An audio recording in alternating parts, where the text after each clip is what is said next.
Her close friend's story popped up on our TV. Then he used our door code.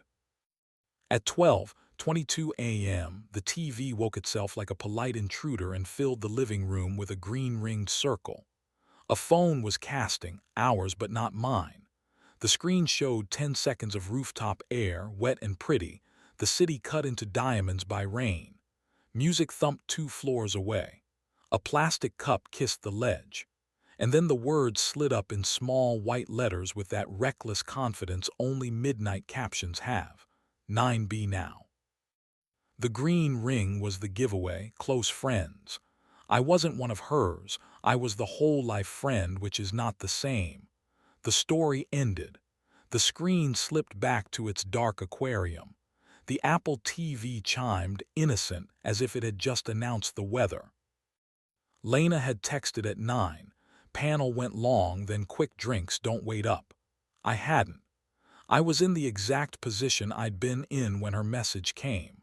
On the couch, a book open to the gilt page, pretending that this was an evening with plot. When the TV hijacked the room, the dog lifted his head and gave me the look he reserves for thunder and leaf blowers. I pressed the remote and the story reappeared. Roofline, rain.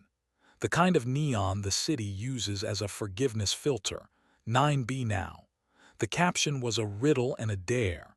I watched it twice more, the way you poke a bruise. On the third viewing, I noticed the corner of a sleeve, navy, the uniform of men who imagine their appetites are graduate work. I checked the lock app because that is who I am when I'm not being the man Lena prefers. The last entry was mine at 10:40. Guest access was off. We had sworn off the romance of codes that let strangers become plot devices. Good. Still, the TV had been hers. AirPlay doesn't lie, it just tells truths out of context. I did not go to 9B, I put on shoes and walked to Loom because there are hours when out-of-house courage is the only kind with usable legs. Loom smelled like orange rind and wet coats. The lights were the warm kind that forgive you for bringing the wrong mood. Anna stood at the counter with her sleeves rolled and that scar pale as a healed moon. She poured water without asking. "The TV snitched," she said when I said nothing, "because the city is a small-town church and everyone hears the sermon." "It cast a story," I said. "Close friends, rooftop 9B. "Spectacle is sugar," said a voice behind me. Mara slid into the booth with her red scarf folded into compliance and a notebook flattened by a rubber band. "Bread is intimacy. Which do you want at this hour, a high or a life?" "Life," I said, "because I hate myself less lately." "Good," she said. "Then don't go to the roof. Make a room you can live in. Put the device that hurt you on the table.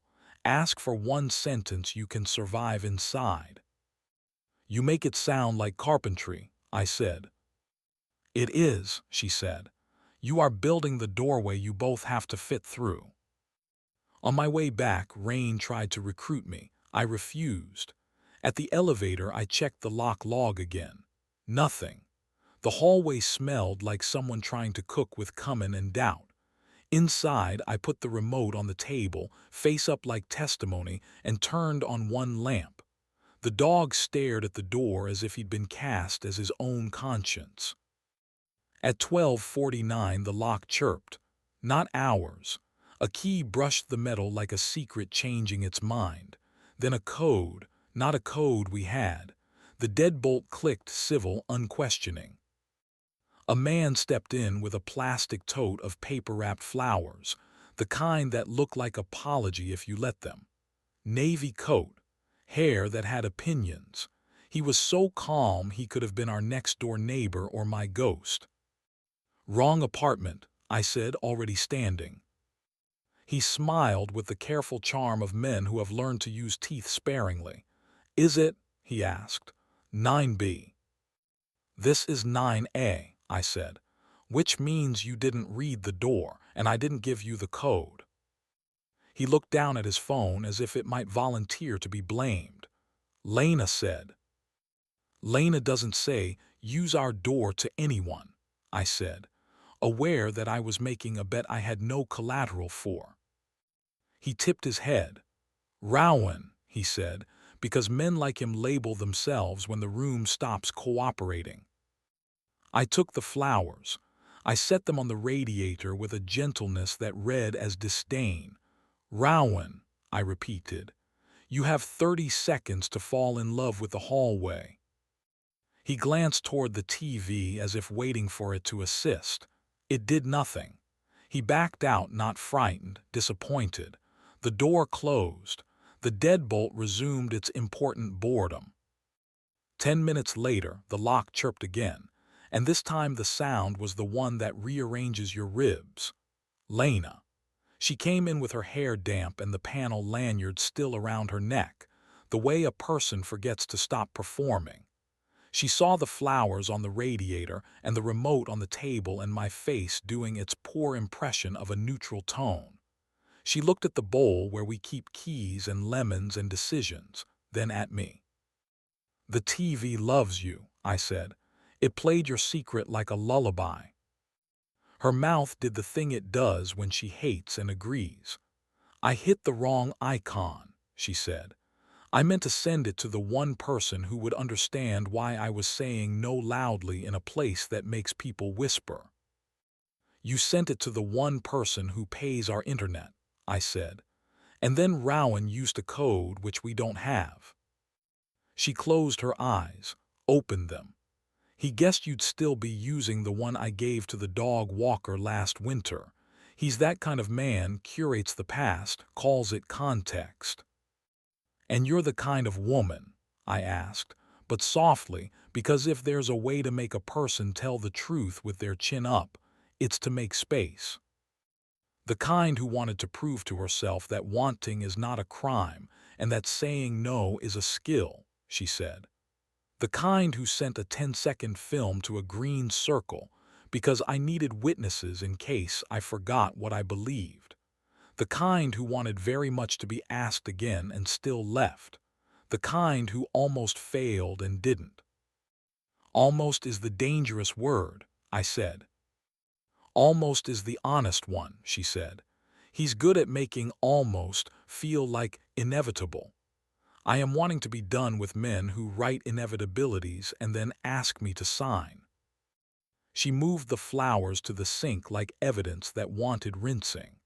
The dog leaned against her shin like a crowded train. We stood with the kitchen between us for a breath that had 1,000 others inside it.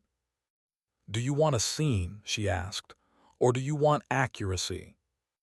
Bread, I said, surprising both of us.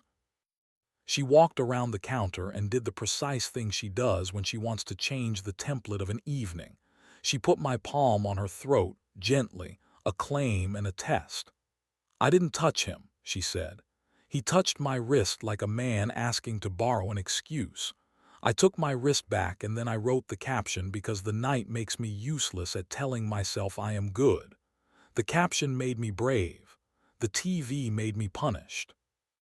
I didn't go to the roof, I said. I know, she said. You're still beautiful to me for that. We didn't go to the bedroom to erase him. We went because bodies forgive better than speeches when you use them like memory. The dress had a hidden hook at the back. I found it and lifted. The fabric sighed, that small, honest sound. Eroticism for us is an instrument, not a broadcast. She guided my hand down and pressed until the weight said stay. My mouth found the hinge of her jaw where her certainty keeps its soft spot, and she said my name in the version that means keep. We asked small questions here, slower, more, and answered with breath. We laughed once because the sleeve pretended to be architecture and she rescued me with her teeth. Heat did what it does when you enact the ritual with attention. It built like tide, not like fire. When we finished, it felt less like triumph and more like a signature renewed in ink we made ourselves.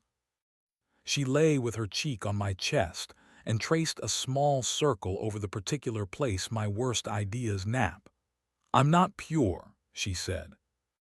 I don't want purity, I said. I want the woman who writes 10-second vows to herself and sends them into rooms in case she forgets. I wanted him to see me wanting, she admitted, so I could reject it in front of an audience, which is a vanity and a plan. I'm tired of needing witnesses. I want to be ceremonial with you instead. I want small altars and stupid hymns. Rules, I said, tools, not bars. She laughed, shoulders and all, and kissed my sternum like sealing wax. One, she said, no coded captions for people who aren't paying our rent. Two, I said, if a door code exists, it exists because we both want the person on the other side to enter. No nostalgia locks. Three, she said, novelty is a chore. On your weeks you pick the wrong hour for the right thing. On my weeks I move the furniture until the light has to remember us. Four, I said, when either of us misses being chosen by the wrong gaze, we say it out loud, and then we do three stupid, ordinary things until the wanting returns to its cage. We did them immediately because midnight is not the time to postpone kindness. We peeled oranges over the sink and let the citrus insist that the room wake up. We played a song to the end. Our liturgy from the year we learned attention is sexier than surprise. We kissed in the doorway so the apartment could clap. In the morning, I changed the lock settings, retired every code we ever gave to anyone who didn't bring us soup when we were sick. I put the TV on a shorter leash. Lena made coffee and read me a student paragraph about confession becoming selfish the second you expect applause for it. I needed to see myself choose us, she said. Then I realized you were already seeing me. A week later, I passed Rowan outside a gallery where sincerity was on sale if you could prove you'd earned it. He wore navy and the look of a man learning how to live without invisible spotlights. He gave me a nod that was meant to read as civilized. You're lucky, he said. She's rare. I know, I said. That's why I don't crowd her with compliments I can't afford. He smiled like a man who thought he was still in the same department as me. If you get bored, he said, you can find me. I'm not listed, I said and kept walking. He doesn't like looking at other people's backs. We moved the couch 2 inches on Thursday and Lena turned the lamp so the room forgot us briefly and then remembered. We went to Loom and Anna taught me the name of the plant we'd been calling the big one. And Mara sent a photo of a marquee, intimacy, spectacle, and underneath, no caption, only a heart. On bad Wednesdays, we eat oranges in the bath and let the dog negotiate his appointment with dignity. On Good Fridays, we share a cheap bottle and make fun of men who say, curate, like it's an apology.